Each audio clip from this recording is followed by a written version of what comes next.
Hey guys, welcome back. So today, just going to do a little bit of talking here for you. There's a few things that I'm noticing happen in society, and we're seeing a normalization of sin, man, like to a degree like I have never thought I'd see in my lifetime. But that's what's happening. And understand, this is not new. This is something that's been going on for a long time. This has been going on since I was a child. I'm sure it was going on before then as well. But you're seeing this normalization where anything you're going to watch, like Netflix originals, Tubi originals, and so on and so forth, Roku originals, and every show is going to have its same. They want you to come in. They want you to get a subscription to their provider services and stuff, and they want to draw as many people as they can. So you might be watching a show and go, well, this is a pretty good show. It doesn't have bad language in it.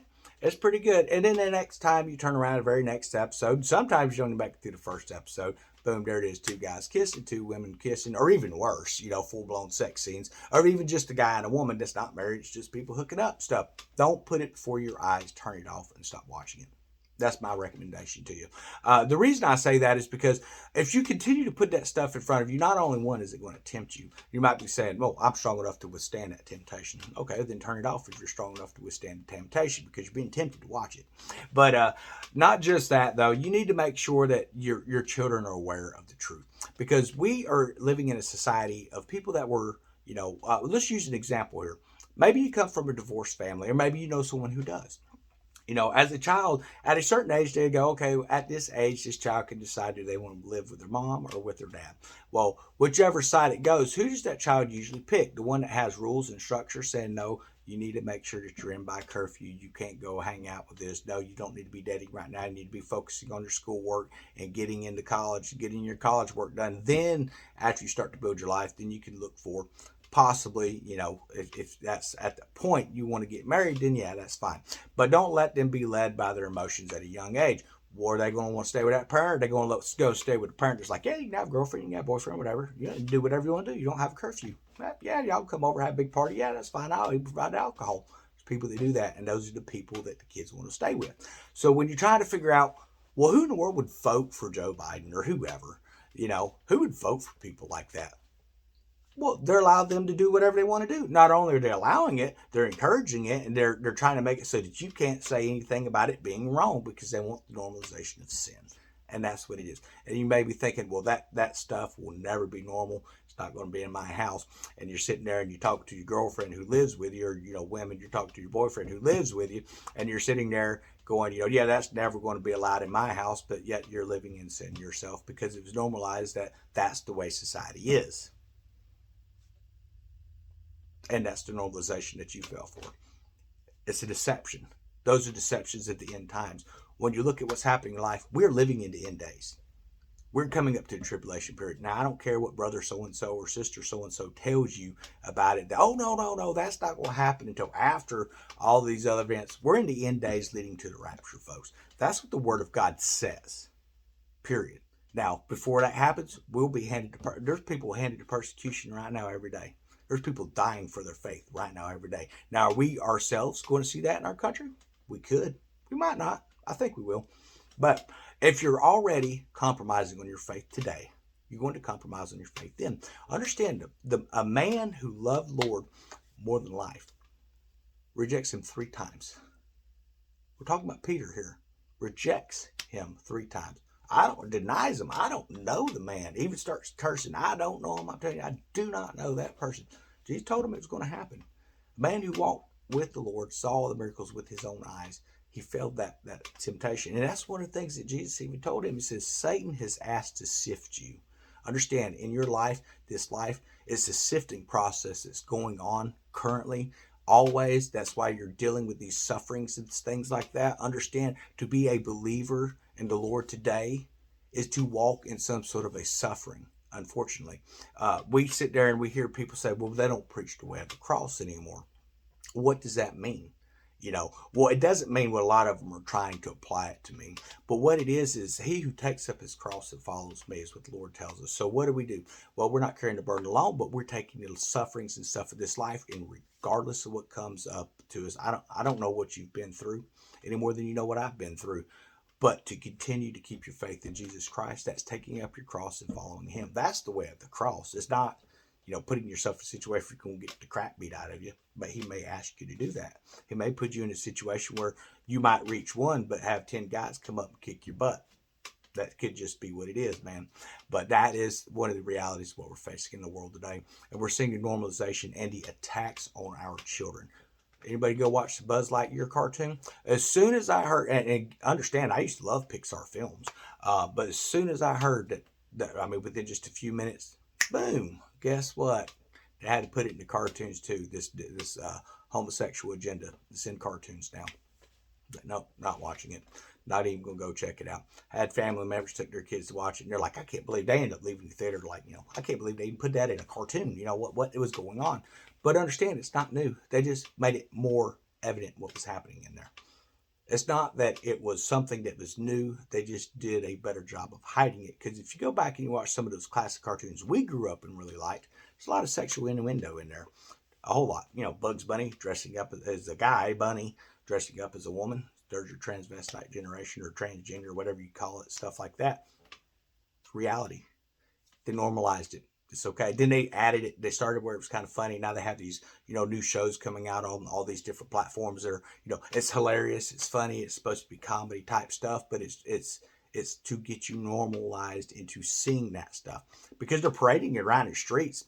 But not only are they parading around the streets, when you're at home or you're at work, for you moms and dads who are out there working to provide a life for your family, and you're sending your kids to school to learn their, arithmetic, reading, writing, et cetera, what are they doing? They're bringing them in, and they're filling their heads full of sinful agendas. And they know that they can get a hold of that because you're busy working, you're busy providing. So what are these kids going to grow up to be? Confused. We have a president up there that thinks it's amazing that a 5-year-old has discovered their gender identity. At 5 years old, let me tell you something. Here's what gender identity is. And I think it was said best. And I know I've mentioned this a few times. If you've ever seen Kindergarten Cop, this is what great show. Little boy gets up there and he raises his hands and he's like, yeah, what's up? The boys have a what? And girls have a what? It's period.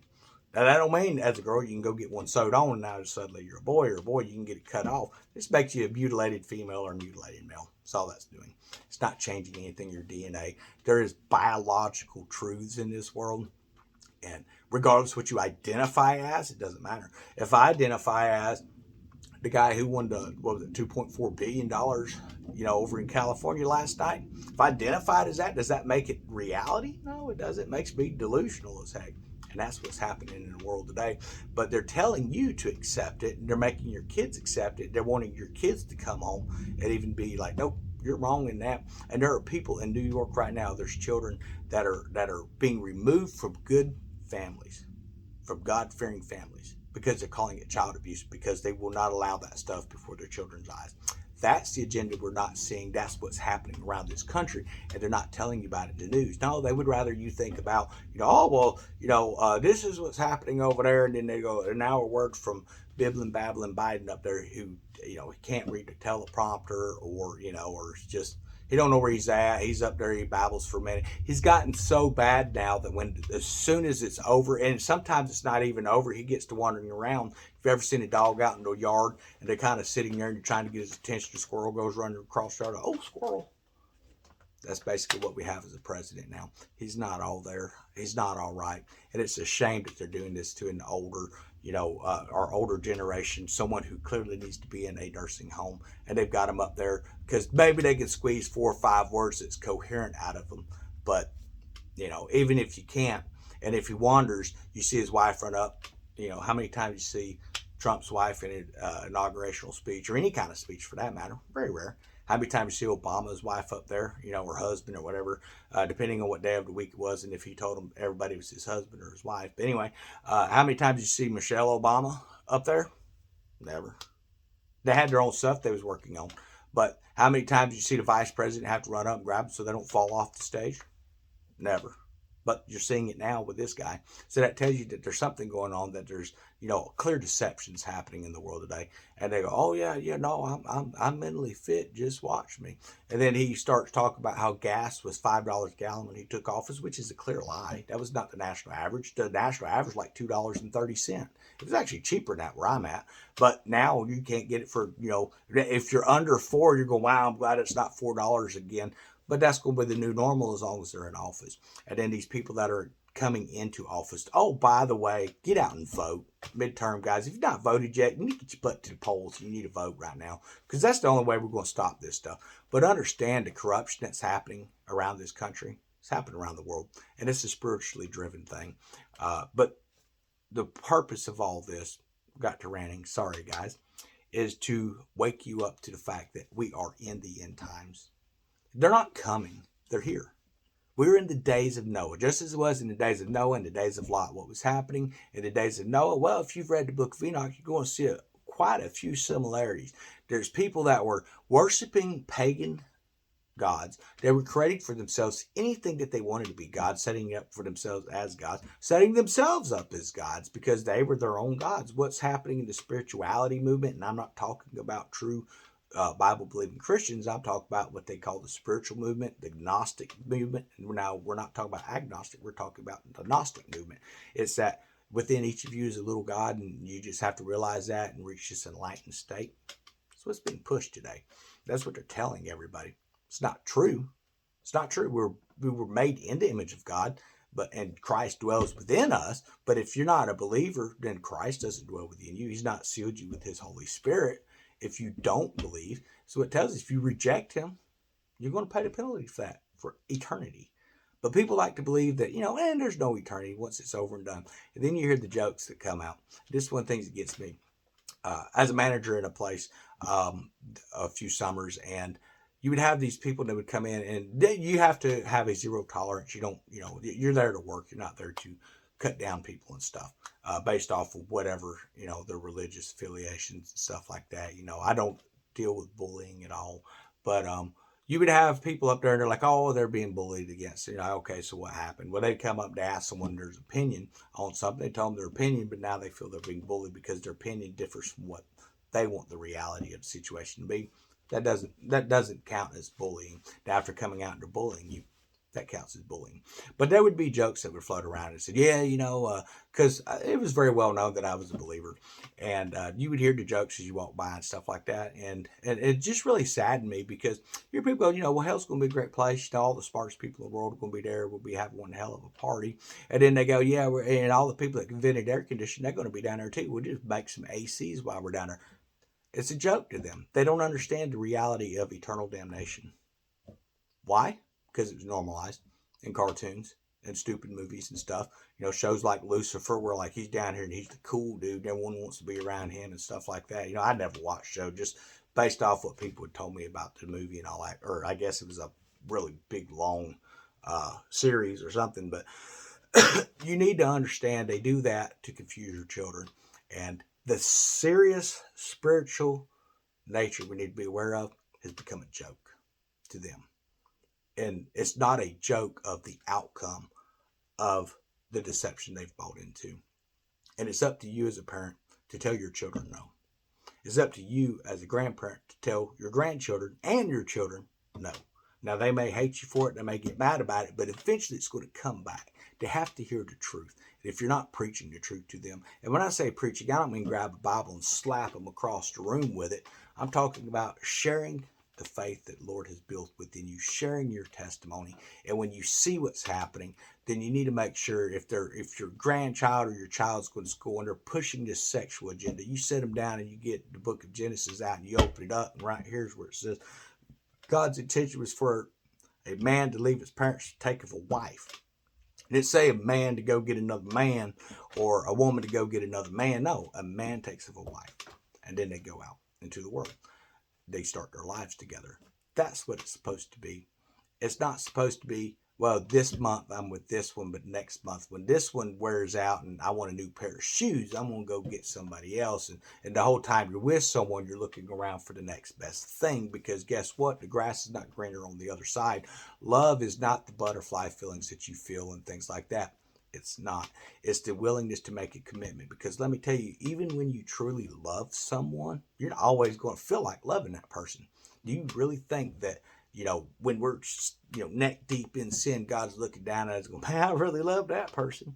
No, it's a deeper love. It's a deeper understanding of a love that's willing to, say, okay, I'm going to lay down my life for this messed up bunch of heathens down here on earth. And Jesus comes down and he dies for our sins, so we don't have to be bound to that sin for all eternity. Because we're all like foolish little children. We have no idea the reality of the situation. Why? Because we have evil powers in high places manipulating puppets that we call politicians, and we're talking both sides of the aisle, not just Republicans, not just Democrats. Now, you will have a few people up there that are truly believers running for office. I highly, highly recommend you vote for them. And the reason I say that is every politician has their own agenda to push and their own agenda to serve, and it serves one thing, and that is their pocket, because money is their God. That's the reality we live in today. But I hope you have a great day. I hope you're having a wonderful week ahead of you. I'm gonna hop off here.